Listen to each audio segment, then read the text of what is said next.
How to reduce data usage on Instacart. Quick guide. Welcome to our channel. If you want to reduce data usage on Instacart, follow these step-by-step instructions to ensure everything is properly configured and working smoothly. Step 1.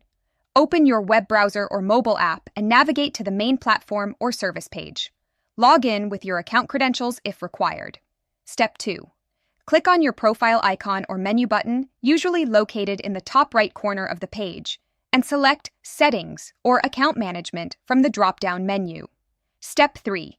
Navigate to the appropriate section within Settings, such as Preferences, Security, or Account Options, where you can view and modify relevant configurations. Step 4. Look for the specific option or feature you want to adjust. Click on it to access the detailed settings page. Step 5. Make the necessary changes by toggling switches, selecting options from drop-down menus, or entering required information in the provided fields. Step 6. Review all changes carefully to ensure they match your preferences. Click Save, Apply, or Confirm to implement the changes. Step 7.